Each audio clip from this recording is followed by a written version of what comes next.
Good morning to all. In this video we start chapter 2 of class 9. The chapter name is polynomials. सबसे पहले हमारा question ये उठता है इस चैप्टर में से कि व्हाट इज पॉलिनोमियल्स. ठीक है, क्लास 8 तक हमने monomial, binomial, trinomial and then polynomial ये पढ़ रखा है. क्यों? क्योंकि उसके अंदर एक इक्वेशन वाला चैप्टर था आपके क्लास 8 के अंदर, जिसके अंदर आप इनको क्लासीफाइड करते हो मोनोमियल, बाइनोमियल, ट्राइनोमियल में. तो एक बार इसको रिकॉल करते हैं कि what is monomial, what is binomial, trinomial and polynomial. Fine.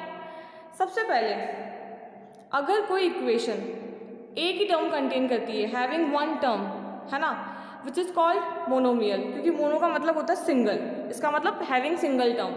Binomial मतलब हैविंग टू टर्म्स, बिकॉज बाइनो का मतलब होता है टू, ट्राई का मतलब होता है three, which means having three terms.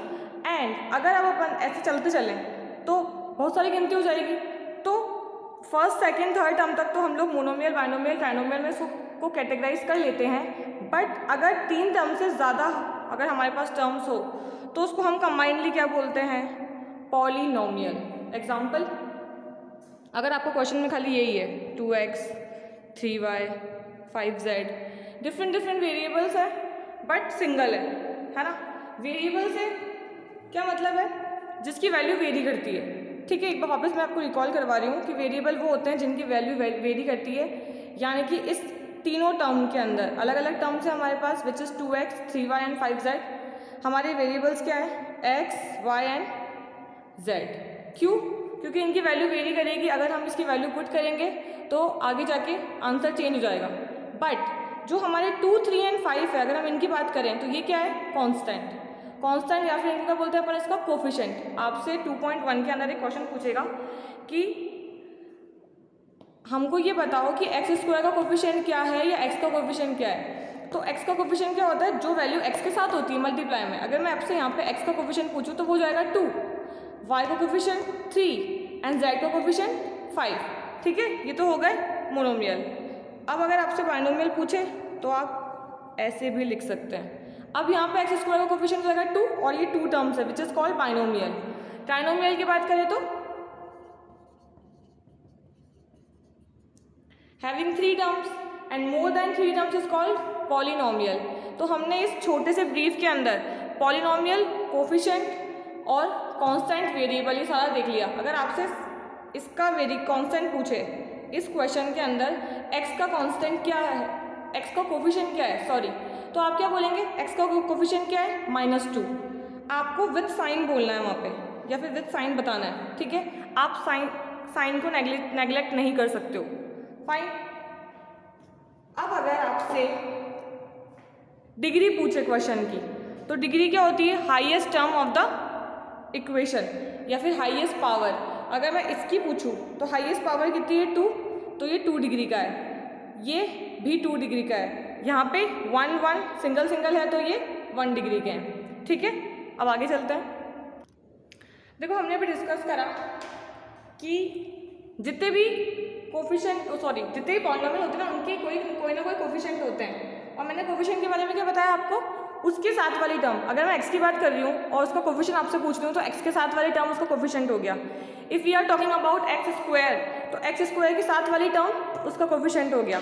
लेकिन मैंने यहाँ पे एक स्टेटमेंट लिखा है कि each term of polynomial has a coefficient, कि पॉलिनोमियल की सारे टर्म जो होती है वो क्या कंटेन करती है? कोफिशिएंट. तो अब देखो, अगर मैं एग्जाम्पल यहाँ पे 2 ले रही हूँ, ठीक है, तो इसका भी कोफिशिएंट है 2. किसी को मतलब सॉरी, इसके साथ कोई वेरिएबल तो है नहीं, तो ये किस डिग्री का हो गया? इसको अपन बोलेंगे 0 पॉलिनोमियल. क्या बोलेंगे? क्यों? क्योंकि हमारे पास x नहीं है. अगर सिंगल x भी होता तो x की पावर 1 हम ले लेते हैं. फाइन. हमारे पास यहाँ पे वेरिएबल ही नहीं है तो उसको हम क्या बोलेंगे? 0 पॉलिनोमियल. तो ऐसे भी क्वेश्चन होते हैं कि 0 पॉलिनोमियल क्या होता है? जिनके अंदर कांस्टेंट होता है खाली. ये उसके एग्जाम्पल है. ठीक है, डिग्री मैंने आपको पहले बता दी है. एक आध एग्जाम्पल उसका और देख लो. अगर मैं लिखूँ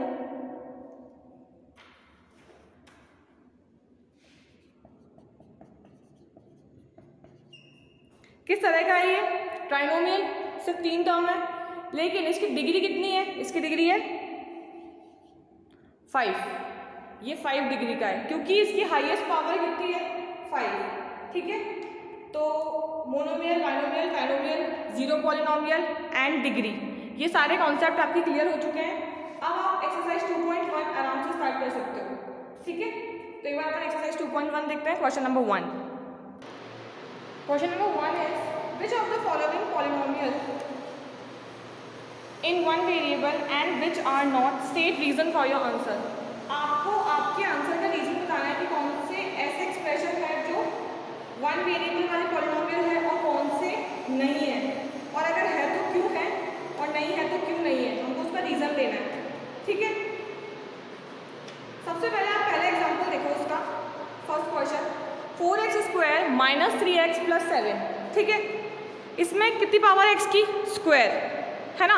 अगर अपन वन वेरिएबल की बात करें, इसका मतलब ये होता है कि पूरा क्वेश्चन एक ही वेरिएबल में होना चाहिए। मतलब अगर x की टर्म है तो x की ही होनी चाहिए पूरे क्वेश्चन में, तो ऐसा है यहाँ पे। अगर ये x की टर्म है, ठीक है, एंड ये भी x की टर्म है और ये तो कांस्टेंट है, इसका मतलब पूरा जो क्वेश्चन है वो आपको किस में? वन वेरिएबल में। इसका मतलब इसका आंसर क्या होगा? यस, ये क्या है आपका? वन वेरिएबल वाला है एंड ये पॉलिनोमियल है। क्यों? क्योंकि पॉलिनोमियल वो होते हैं जिनकी डिग्री होल नंबर में होती है ना। ऐसा नहीं है कि रूट में डिग्री आ रही है, क्योंकि रूट की वैल्यू कितनी होती है? 1/2, तो वो यहाँ पे एप्लीकेबल नहीं होती उस चीज़ के लिए। तो फर्स्ट का आंसर हमारा यस है। सेकंड देखो, t² प्लस √2,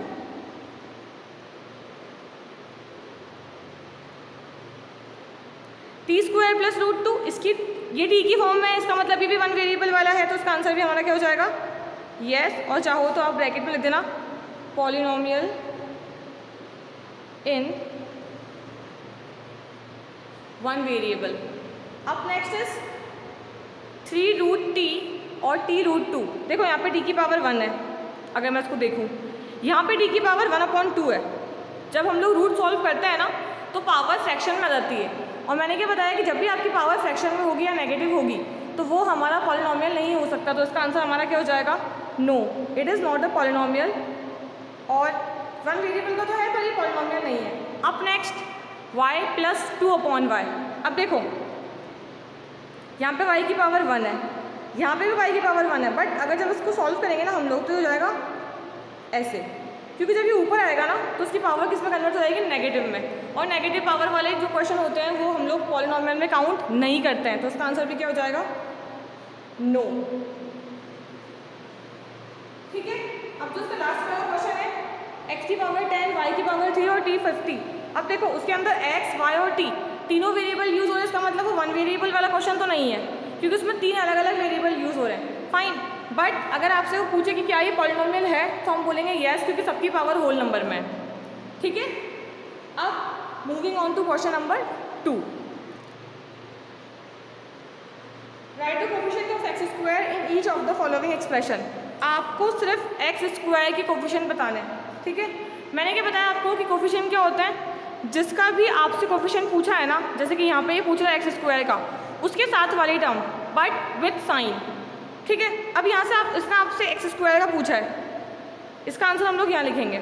अगर यहाँ पे x² का कोफिशिएंट पूछा है तो उसके आगे कुछ भी नहीं है, तो हम लोग क्या मानेंगे? प्लस का 1, क्योंकि अगर कुछ नहीं होता तो वहाँ पे क्या चलता है? 1, ये रूल है। अब नेक्स्ट π/2 x² प्लस x, तो x² के साथ मल्टीप्लाई में क्या है? π/2, तो ये हमारा आंसर हो जाएगा विच इज़ π/2।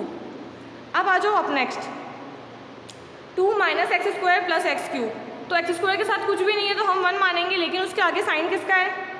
माइनस का, तो हमारा कोफिशिएंट क्या हो जाएगा? -1। Fine, and the last is √2x plus 1। आपसे किसके बारे में पूछ रहा है? x² के बारे में। वो वाली टर्म तो क्वेश्चन में ही नहीं है, तो इस केस में हमारा जो कोफिशिएंट है वो क्या हो जाएगा? 0 या फिर नो कोफिशिएंट, क्योंकि जो टर्म हमसे पूछ रहा है वो टर्म ही नहीं है, तो उसके साथ हम क्या बताएं? हम लोग यहाँ पे 1 भी अज्यूम नहीं कर सकते हैं, ठीक है। Now third question, degree question है right give an example each of the following, या binomial of degree 35 and monomial of degree 100। देखो आपको मन से कोई सी भी इक्वेशन फ्रेम करनी है, बट ध्यान ये रखना है कि अगर आप डिग्री 35 वाली को टर्म लिख रहे हो तो वो बाइनोमियल होनी चाहिए, मतलब वो 2 टर्म वाली होनी चाहिए। एंड अगर आप डिग्री 100 यूज़ कर रहे हो तो मोनोमियल होना चाहिए। तो हम लोग क्या करेंगे यहाँ पे, कोई सी भी टर्म के कौन से लिख देंगे, जैसे कि अगर मेरे को डिग्री मोनोमियल लिखना है डिग्री 100 वाला, तो अगर मैं लिखूँ उसको ऐसे 2y की पावर 100, मोनोमियल क्यों, क्योंकि डिग्री 1 की बात करनी है, तो बस ये हो गया हमारा मोनोमियल। अब आ जाओ बाइनोमियल पे, डिग्री 35, तो डिग्री 35 तो जो भी आप वेरिएबल ले रहे हो उसकी डिग्री 35 तो होगी ऑब्वियसली। एंड अगर वो बाइनोमियल है तो उसके साथ आप एक कांस्टेंट ले लो, ये आपका एग्जांपल हो गया x की पावर 35 प्लस 2, क्योंकि जितनी ज़्यादा उसकी पावर उतना ही वो डिग्री कंटेन करता है। तो हमारा काम यहाँ पे बिल्कुल ईजिली हो जाएगा अगर हम लोग डिग्री को वही पावर यूज़ करें। ठीक है, now moving on to next question. Question number 4 जो है वो किसके बारे में है कि आपको क्वेश्चंस की डिग्रियाँ बतानी है कि ये कितने कितने डिग्री के हैं। ठीक है, पहला question 5x cube minus 4x square plus 7x, इसकी हाईएस्ट डिग्री हाईएस्ट पावर कितनी है 3, तो ये कितनी डिग्री का हुआ 3 डिग्री का। 1 मार्क का आता है क्वेश्चन। 4 माइनस वाई स्क्वायर, इसकी हाईएस्ट पावर कितनी है, y एक 1 वेरिएबल का है, पावर कितनी है 2, तो ये कितनी डिग्री का हुआ 2 degree. 5t minus root 7 degree 1 and ये 3 है। ठीक है, इसके आगे कोई वेरिएबल नहीं है, x y z t कुछ भी नहीं है, तो फिर उस केस में ये क्या हो जाता है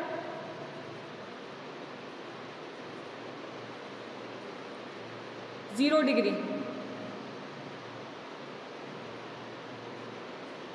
ठीक है, लास्ट क्वेश्चन आपको सिर्फ ये बताना है उसके अंदर कि आपका जो इक्वेशन है एक्सप्रेशन है वो लीनियर है, क्वाड्रेटिक है या क्यूबिक है। देखो आपको 3 तरीके से कैटेगराइज करना है इसको कि या तो जो आपको एक्सप्रेशन दिया हुआ है उसको क्लासीफाई करना है लीनियर, क्वाड्रेटिक या फिर पॉलिनोमियल। ठीक है, हैविंग 2 टर्म और डिग्री 2, अगर किसी की पावर 2 होगी, डिग्री 2 वाला जो होता है वो हमेशा क्या होता है क्वाड्रेटिक, और ये बाइनोमियल है वैसे तो 2 टर्म्स है, ये भी बाइनोमियल है पर इसकी डिग्री कितनी है 3, तो ये क्या हो जाएगा क्यूबिक। अब next degree 2 highest quadratic, x की पावर 1 सिंगल डिग्री है which is linear, single linear. 7x cube, cube मतलब क्यूबिक, और इसकी पावर कितनी है r स्क्वायर, सिंगल टर्म है बट पावर 2 है, तो which means it is quadratic. ठीक है, तो ये हो गया क्लासिफाइड एंड आपकी 2.1 कंप्लीट हो गई है। आपको हैंड टू हैंड पीडीएफ मिल जाएगी वीडियो अपलोड होती ही। आपको अपना होमवर्क टाइम पे कंप्लीट करना है। Thank you, have a good day.